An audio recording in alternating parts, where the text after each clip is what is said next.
สบายดีท่านผู้ชมที่เคารพขอต้อนรับประธานเข้าสู่รายการลาวสังสาสตร์ท่านผู้ชมมาพบกันในอาทิตย์นี้ทางรายการจะนำเสนอผลงานการเคลื่อนไหวเวียกงานต่างๆของแนวลาวสังสาสตร์มาให้ประธานได้ติดตามรับชมในอาทิตย์นี้ซึ่งระยะที่1นั้นจะให้ประธานไปติดตามรับชมสวรรณเขตเฉลิมฉลองวันเกิดประธานไก่สอนพรหมวิหารครบรอบ105 ปีพบปะส่งฝ่ายระหว่างศูนย์กลางแนวลาวสังสาสตร์และคณะโฆษณาศึกษาคนข่วยประชาชนสาธารณรัฐสังคมนิยมเวียดนามระยะที่2จะให้ประธานไปติดตามรับชมกองประชุมเผยแพร่นิติกรรมเนื่องในโอกาสวันสากลลืบล้างความรุนแรงต่อแม่หญิงและเด็กครบรอบ25 ปีปะทะกถาวันสั่งตั้งสภาแห่งชาติครบรอบ50 ปีเนื้อในมีคือแนวใดเอาเป็นว่าเฮาไปติดตามรับชมพร้อมๆกันเพื่อแสดงความกตัญญูรู้บุญคุณอย่างสุดซึ้งต่อผลงานและคุณงามความดีอันใหญ่หลวงของประธานไก่สอนพรหมวิหารผู้นำที่แสนเคารพรักของปวงชนลาวทั้งชาติผู้นำพาก่อตั้งทนุบำรุงพรรคประชาชนปฏิวัติลาวเป็นผู้นำพาสร้างตั้งกำลังประกอบอาวุธปฏิวัติของประชาชนนำพาขบวนการต่อสู้กู้ชาตินำเอาเอกราชอิสรภาพมาสู่ประเทศชาติก้าวถึงการสถาปนาสาธารณรัฐประชาธิปไตยประชาชนลาวและบูรณะระบอบประชาธิปไตยประชาชนเพื่อสืบต่อก้าวขึ้นตามเส้นทางสันติภาพเอกราชประชาธิปไตยเอกภาพและวัฒนาถาวรทั้งเป็นผู้วางแนวทางเปลี่ยนแปลงใหม่ของพรรคเพื่อสืบต่อบูรณะแนวทางนโยบายเพื่อก้าวเดินต่อไปอย่างหนักแน่นมีประสิทธิผลสูงและนำมาซึ่งผลสำเร็จรอบด้านอย่างน่าภาคภูมิใจจนเท่าทุกวันนี้ฉะนั้นในระหว่างวันที่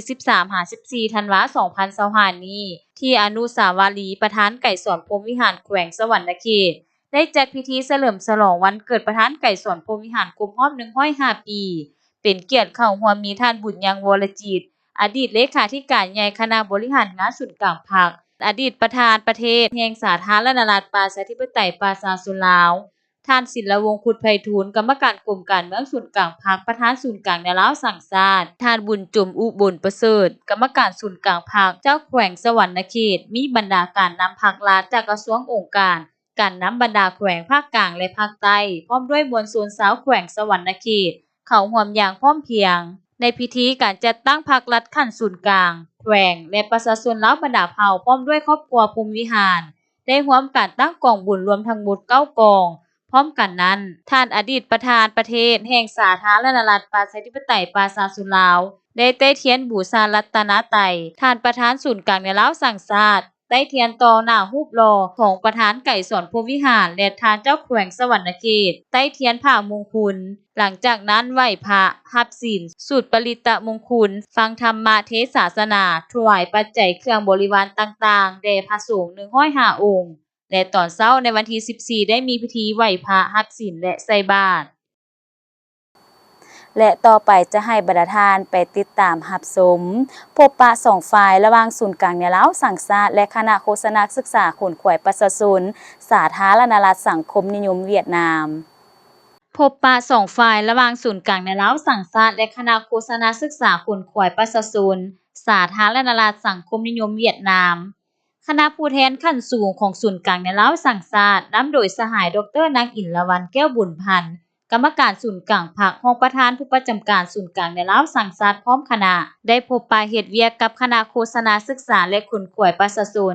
สาธารณรัฐสังคมนิยมเวียดนามนำโดยสหายฟ้ามเติดถังกรรมการศูนย์กลางพรรคห้องหัวหน้าคณะโฆษณาศึกษาคนข่วยประชาชนศูนย์กลางพรรคคอมมิวนิสต์เวียดนามพร้อมด้วยคณะที่ฮานอยสาธารณรัฐสังคมนิยมเวียดนามในอาทิตย์ผ่านมานี้สหายฟ้ามเติดถังได้แสดงความต้อนรับชมเชยและตีราคาสูงต่อคณะผู้แทนขั้นสูงของศูนย์กลางในลาวสังสาสตร์ที่ได้นำพาบรรดาสหายเดินทางเยี่ยมยามและเฮ็ดเวียกอยู่ฮานอยสาธารณรัฐสังคมนิยมเวียดนามครั้งนี้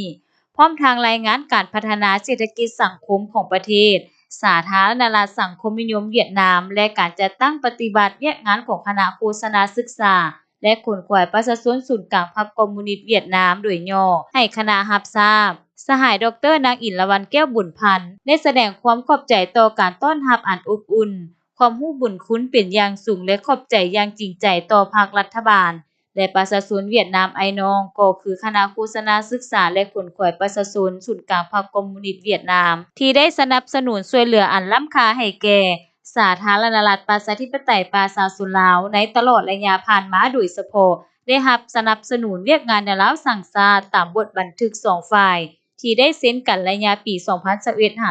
2025ซึ่งมี6เนื้อในได้รับการจัดตั้งปฏิบัติได้รับผลดีคือได้สร้างบุคลากรให้แก่ในลาวสั่งชาติทั้งศูนย์กลางท้องถิ่นได้จัดชุดฝึกอบรมให้แก่พนักงานในลาวสั่งชาติขั้นศูนย์กลางและท้องถิ่น2สูตรมีผู้เข้าร่วม162ท่านและเปลี่ยนคณะผู้แทนขั้นสูง2ฝ่ายทั้งซึ่งหน้าและทั้งไกล5สูตรบรรดาแนวลาวสั่งชาติท้องถิ่นที่มีชายแดนติดจอดและแฮกเซียวก็ไปมาหาสู่และเปลี่ยนบทเรียนกันอย่างปกติตามชายแดนของ2ประเทศเฮานอกจากนั้นยังได้รับการช่วยเหลือจากพวกทานเป็นต้นคอมพิวเตอร์จำนวน30สูตรเพื่ออำนวยความสะดวกในการปฏิบัติเวียกงานในลาวสั่งชาติเป็นการยกระดับการเคลื่อนไหวเวียกงานในลาวสั่งชาติดีขึ้นกว่าเก่าโดยได้ผันขยายบทเรียนที่ทดถอนได้จากพวกทานสร้างปึ้มคู่มือเป็นนิติกรรมเพื่อส่งให้บรรดาแขวงทั่วประเทศพร้อมกันนี้2ฝ่ายยังได้เสนอให้ตีราคาคืนการจัดตั้งปฏิบัติบทบันทึกที่2ฝ่ายได้เซ็นในระยะปี2021หา2025ผ่านมาและวางทิศทางแผนการร่วมมือต่อหน้าโดยสนับสนุนให้สืบต่อแลกเปลี่ยนคณะไปมาหาสู่กันแต่ขั้นศูนย์กลางฮอดท้องถิ่นโดยเฉพาะการปลุกระดมคนขวายประชาชนอยู่เรียบตามชายแดนให้ฮักแพงกันและปกปักรักษาความสงบสุขร่วมกันรอบด้านท่านผู้ชมเนื่องในจากทางรายการยังบ่หมดเพียงเท่านี้แต่ตอนนี้เราไปพักผ่อนกันก่อนจักบึดนึงแล้วจึงเข้ามาพบกันต่อองค์การแนวลาวสร้างชาติยามใดก็เสริมขยายมูลเสื้อความสามัคคีทั่วปวงชนลาวบรรดาเผ่าเพื่อเป็นกำลังแห้งสร้างรวมเข้าในภารกิจปกปักรักษาและสร้างสรรค์พัฒนาประเทศชาติท่านผู้ชมระยะที่2นี้จะให้บรรดาทานไปติดตามรับชมกองประชุมเผยแพร่นิติกรรมเนื่องในโอกาสวันสากลลืบล้างความรุนแรงแม่หญิงและเด็กครบรอบ25ปีในอาทิตย์ผ่านมานี้กรมสรรคุณการจัดตั้งสังคมศูนย์กลางในลาวสั่งชาติได้จัดกองประชุมเผยแพร่นิติกรรมเนื่องในโอกาสวันสากลเพื่อลืบล้างความรุนแรงต่อแม่หญิงและเด็กครบรอบ25ปีขึ้นที่ห้องประชุมใหญ่ชั้น2ศูนย์กลางในลาวสั่งชาติภายใต้การเป็นประธานของท่านคำผ่อยวรรณสารกรรมการศูนย์กลางพรรคห้องเลขาคณะพรรคห้องประธานศูนย์กลางในลาวสั่งชาติมีท่านนางมณีวรหลวงสมบัติหัวหน้าห้องการคณะกรรมาธิการแห่งชาติเพื่อแม่และเด็กบรรดาท่านหัวหน้ากลุ่มหัวหน้าโครงการท่านนางจันทร์สุดาสัญญพรประธานสมาคมสามัคคีเพื่อความดีห้องประธานบริษัทมารีมาและพนักงานศูนย์กลางในลาวสั่งชาติตัวแทนบรรดาสมาคมเข้าร่วมท่านนางมณีวรหลวงสมบัติได้ยกให้เห็นประวัติความเป็นมาของวันต้านความรุนแรงต่อแม่หญิงและเด็กน้อยสากลวันที่25พฤศจิกายน2025กฎหมายว่าด้วยความเสมอภาคหญิงชายกฎหมายว่าด้วยการต้านใช้ความรุนแรงต่อแม่หญิงและเด็กน้อยแผนดำเนินงานแห่งชาติเพื่อแม่และเด็ก5ปีครั้งที่3 2021หา2025แผนการดำเนินงานแห่งชาติเพื่อป้องกันและลดละการใช้ความรุนแรงต่อเด็ก5ปีครั้งที่2 2021หา2025และบทเรียนในการสร้างเศรษฐกิจสังคมของเอ้ยน้องแม่หญิงยุคใหม่การเผยแพร่บรรดานิติกรรมดังกล่าวเพื่อโฆษณาเผยแพร่ให้ผู้เข้าร่วมเข้าใจต่อกับความสำคัญของแม่และเด็กและเข้าใจต่อความอันตรายจากการใช้ความรุนแรงต่อแม่หญิงและเด็กซึ่งเป็นการล่วงละเมิดสิทธิขั้นพื้นฐานของแม่หญิงและเด็กน้อยเพื่อลบล้างฮิตของประเพณีที่ล้าหลังของบรรดาเผ่าที่ใช้ความรุนแรงต่อแม่หญิงและเด็กน้อยซึ่งสืบเนื่องมาจากระบอบศักดินาระบอบนายทุนซึ่งเป็นการกดน่วงทวงดึงกันมีส่วนร่วมในด้านต่างๆของแม่หญิงและเด็กน้อยและกดน่วงทวงดึงต่อการพัฒนาเศรษฐกิจสังคมของแต่ละขั้น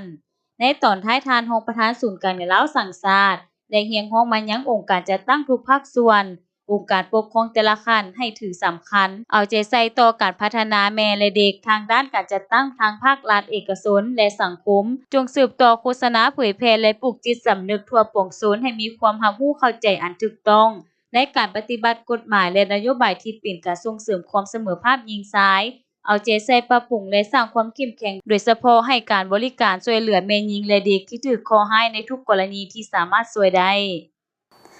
และสุดท้ายนี้จะให้บรรดาทานไปติดตามรับชมปาฐกถาวันสร้างตั้งสภาแห่งชาติครบรอบ50ปี สภาแห่งชาติได้จัดพิธีปาฐกถาวันสั่งตั้งสภาแห่งชาติแห่งสาธารณรัฐประชาธิปไตยประชาชนลาวครบรอบ50 ปี เป็นเกียรติปาฐกถาโดยท่านเจริญเงียบเปาเฮอกรรมการศูนย์กลางพรรครองประธานสภาแห่งชาติเป็นเกียรติเข้าหัวมีท่านมอนไซลาวมัวซุงกรรมการสำห้องศูนย์กลางพรรครองประธานศูนย์กลางในลาวสังชาติมีการนำอดีตการนำพร้อมด้วยสมาชิกพรรคพนักงานจากบรรดากระทรวงองค์การท่านศูนย์กลางและนครหลวงเวียงจันทน์เข้าร่วมที่ห้องประชุมใหญ่ของสภาแห่งชาติในวันที่8ธันวาคม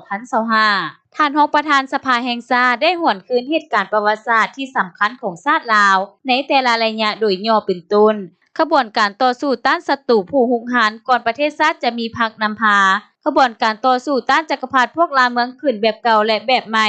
ระยะที่มีพรรคนำพา